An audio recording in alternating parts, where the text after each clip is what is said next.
Still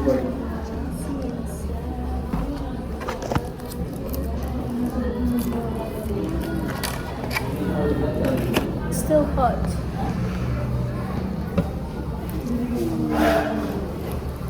It's us again. Huling punta natin dito yung naka-black lang sa isa ko eh.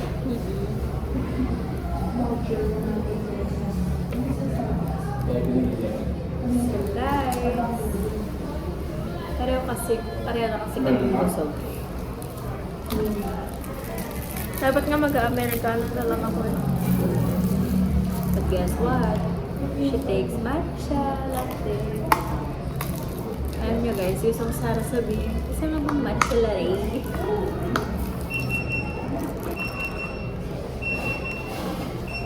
Tsaka nag-order siya ng fries.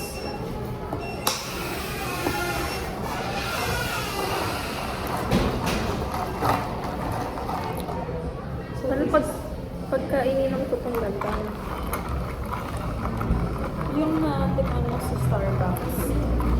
Sarap. Matamis eh. Mainit daw kasi. Pagka nilagyan mo ng yellow yun, mawawala yung tamis. Pagka umint na naman, tatamis. Galing talaga na yun. Nakakatuwa yung mga nagtatrabaho sa dalawa. Parang gusto ko nga din eh, pero kasi ang hectic ng schedule ko eh. Sabi nga ni Ate Jana, pati mo tatagal ka doon. Like, kaya niya gano'n. Ni Irene. Sabi ni Irene, oo. Kasi parang compare sa joke. Hindi naman. Pero kasi masaya siyang work. Tsaka yung environment daw, sobrang love ni Irene. Kasi hindi naman yung mga syempre SB yun. Kahit ba sabihin natin cloud chaser yung mga tao. They know how to respect the place. Hindi tulad ng mga gantong cafe, may makikita ng Giyosi, may makikita parang din kasi parang sobrang ethical ng mga tao. Tsaka fancy. Kahit Tsaka- mga galaw, kunyari, yamanin ka kahit. Oo. Tsaka yung personality ni Irene, bagay siya doon. Tsaka daw kasi, every duty niya doon, silang lahat na nagtatrabaho as crew. Taste Pagka may nakitang mali sa isa. best worker for that day, talagang May reward. binabate, tas may reward. Oo. Tsaka kasi yung SB kasi parang sabay siya sa trend ng tao. So parang enjoyable talaga. Sabi nga ni Erin, plano ko kasi kung gano'ng kahirap mag-work sa Starbucks. Siyempre, ang taas ng standards mo.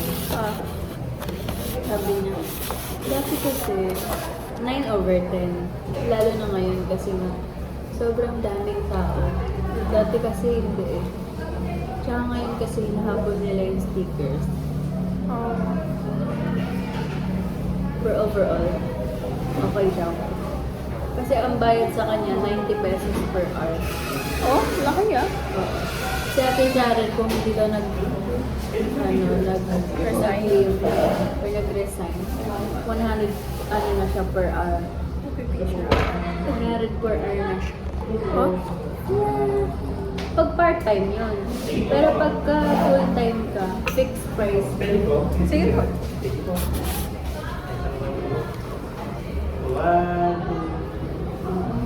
Dapat na. Thank you po.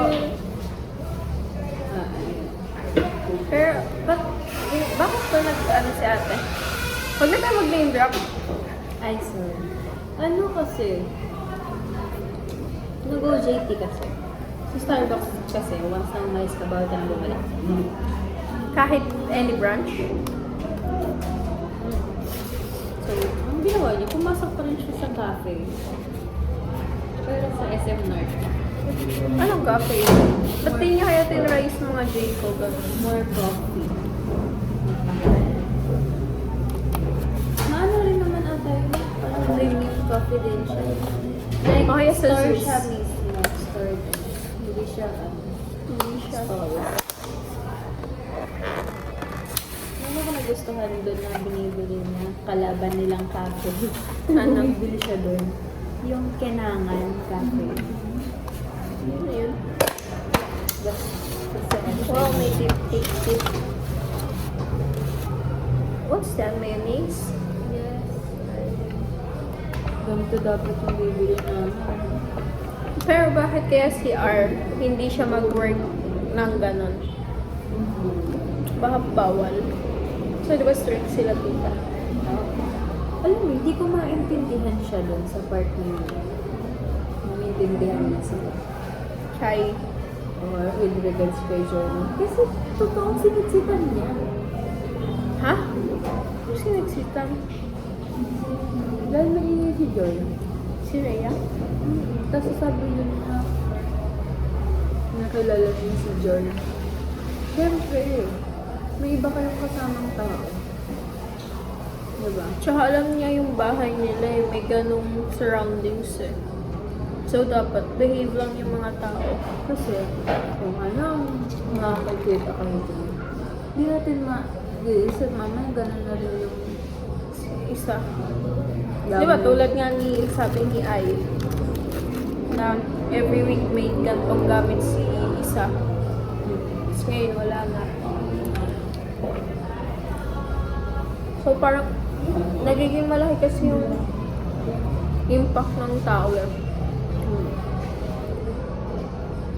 Tsaka, alam mo yun, sinabi ko sa kanya to kay Arna. Kasi ang mangyayari sa inyo, partner-partner kayo. Eh di hindi na tayo lima. Sabi mo, kasi partner-partner kayo. Si I, si M, tapos ikaw, tsaka si Kay. Partner-partner kayo, ba't pa tayo naglima? So, parang ikaw yung taga-balance eh. Hindi ko yung sila binabalance. Tinatawa na sila. Kasi diba?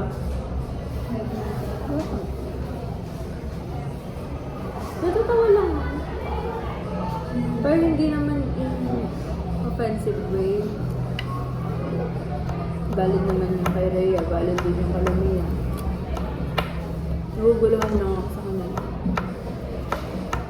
Kasi may gusto silang punto na hindi nila maintindihan. Isa't isa.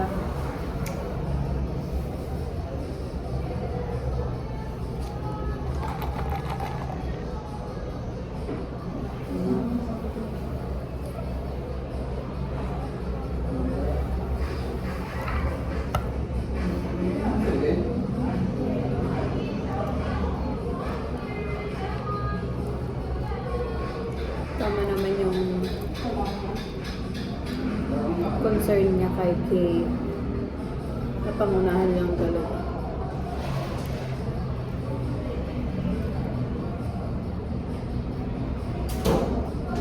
Tsaka ako na yung sa kanya kanina about sa murmur niya na kung ano yung pride niya, nataas ng pride niya.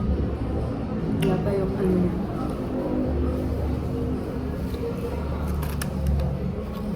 Nilakatain ako sa kanila. Kasi nung napipika na siya. At yung bago mag-ano, sorry ka, yung sinabi sa'yo ni Mia na wala siyang sasabihin, tapos umiyak siya sa'yo. Sabi ni Rhea, ay, ayoko nung Ate Chona kung mag-Ate Chona talaga dyan. Kaya, Yun ako na, may mga cellphone. dun ko na si Rhea, nagalit na siya. May data ka ba? Hindi ko alam kung may klase pa ako.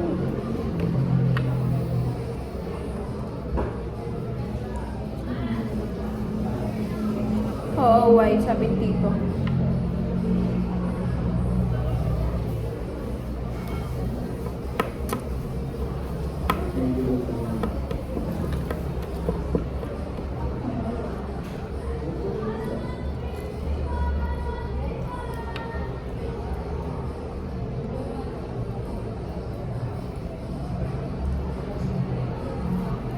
Hapde.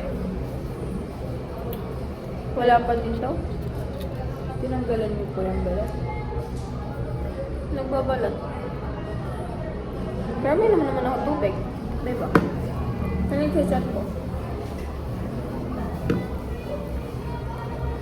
Ba't pag tayo may password? Ba yan? Kung kailan naman ako nag-log out? Pre-order.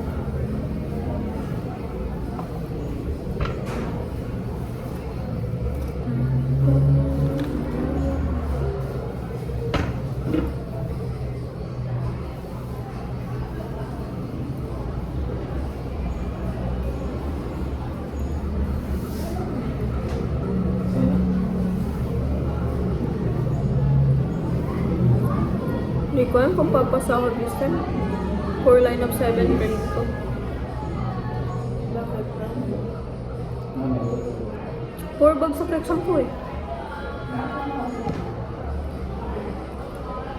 Yung talks ko 76. Yung auditing computation ko 50. Yung kay Sir Sutwi ko governance 75. Tapos kay Sir Benji 92. Intact yun. Tapos 96 to 92. Kasi diba sabi ko sa'yo nung prelims, puro ako kopya. So doon ako nangopya, yun na nag-top 2 ako. Tadi 96 grade ko. Ngayon, na ako lang 92. Tapos, ayun. Yung pa ba? Yung sa dalawa wala pa eh. Pero yun nga, 4 line of 7 ako. Tapos 50. Midterm, ay ano, prelims midterm. 75-76, gano'n. Sana makatakpan yan sa prelims. Ha? Sana makatakpan yung grades mo sa prelims. Bagsak na eh. Like, kahit anong adjustment. Hindi, eh, bagsak na eh. 75-76.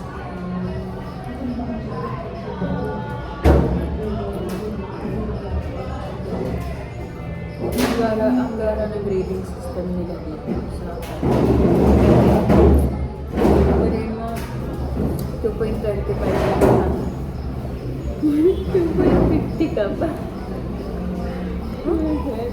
Yung grades ko, pag minsan prelim 2.25, midterms 2.50.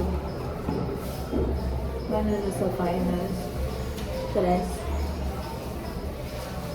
Pero wala nga. Pero kasi yung sa amin sobrang hirap talaga eh. Puro computation kami lahat eh. Tamo nag-arrange lang score namin.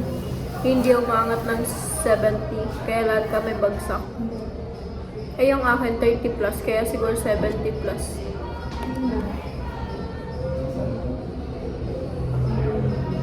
Hindi mo nagtatanong yung head niyo doon? Bakit yun? Hindi naman na siya check eh. Perahan lang naman yan eh. Tamo, pag sumama ka ng sa tour namin, exempted ka na.